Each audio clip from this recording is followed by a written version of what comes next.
First cinema హీరోనే life partner కూడా. అవును. యా, ఆ ఫీలింగ్ ఎలా ఉండింది? అంటే అనుకోలేదు. బట్ కోఇన్సిడెన్స్ ఏంటంటే ఫస్ట్ మా ఇద్దరు కాంబినేషన్ సీన్ కూడా పెళ్లి సీనే చేశారు.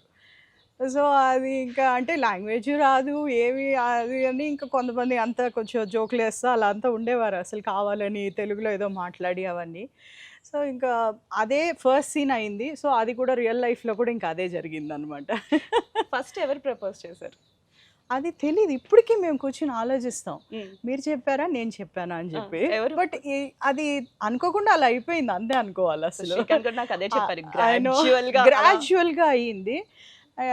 ఎవరు ఫస్ట్ చెప్పారు అనేది ఇంకా ఇప్పుడు కూడా మేము ఇది చేసుకుంటాం. లేదు అంతకుముందు మీరు లేదు నేను అన్నట్టు అది ఒక కాన్వర్సేషన్ ఇంకా కూడా అవుతూ ఉంటుంది మా ఇద్దరికి. Yeah, okay.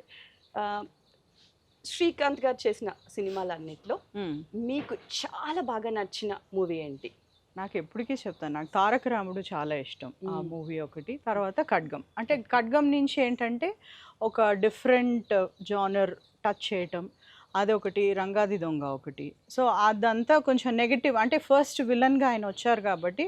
సో రంగాది దొంగలో ఇంకా మళ్ళీ అది ఒక టైప్ ఆఫ్ ఇది కూడా దాని నుంచి రివీల్ అవటం స్టార్ట్ అయింది.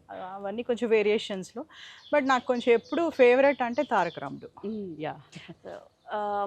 శ్రీకాంత్ గారు చేసిన సినిమాలో ఈ క్యారెక్టర్ చేయకుండా ఉంటే బాగుండేది, వదిలేండి చెప్పకూడదు. ఓకే.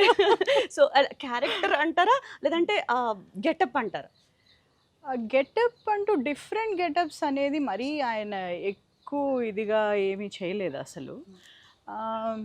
క్యారెక్టర్స్ ఉన్నాయి కొన్ని, ఎందుకులే. ఏదైనా భయపెట్టింది ఉందా ఈ గెటప్ వేసుకుని వచ్చేస్తే? అఖండాది అదే అయ్యింది. అఖండ సడన్గా ఆ గెటప్ వేసేసుకుని ఇంట్లోకి వచ్చేసారు. ఇంకా ఇంట్లో మెయిడ్స్ అందరూ కూడా భయపడిపోయారు. అమ్మ ఎవరో వచ్చేస్తున్నారు, లోపలికి వచ్చేస్తున్నారు. అదేంటి సెక్యూరిటీ లేరా బయట, అది ఆ లెవెల్కి వెళ్ళిపోయింది. సడన్గా అలా వచ్చేటప్పటికి అదిను మొత్తం ఆ క్లైమాక్స్ గెటప్ అదే ఫస్ట్ ఫోటో షూట్ చేశారు వాళ్ళు. సో ఇంకా అక్కడి నుంచి అందరు ఇంకా తర్వాత ఈయన మాట్లాడినాక ఏంటండి ఇది అసలు అంటే, అందుకే చెప్పలేదు ముందు మీ ఎవరికి అసలు అని చెప్పేసేసి అన్నారు అది.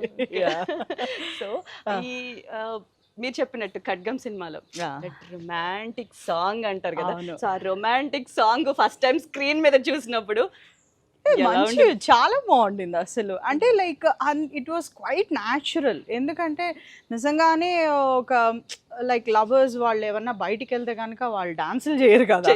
సో ఆ ఒక ఫీల్ ఇది అసలు చాలా బ్యూటిఫుల్ గా తీశారు. వంశీ గారు ఇంకా అడగాల్సిన అవసరం లేదు కదా. ఆయన ఇంకా అక్కడి నుంచి ఫోన్ చేసేవారు నాకు ఆస్ట్రియా నుంచి, అమ్మ నా వల్ల కావట్లేదు, మీ ఆయనతో నేను చేయించలేకపోతున్నాను, దయచేసి నువ్వు కొంచెం చెప్పమ్మా, అసలు కొంచెం కోఆపరేట్ చేయమని మాకు అని. తర్వాత ఇంకా అలా అయిందనమాట అదంతా. ఓకే.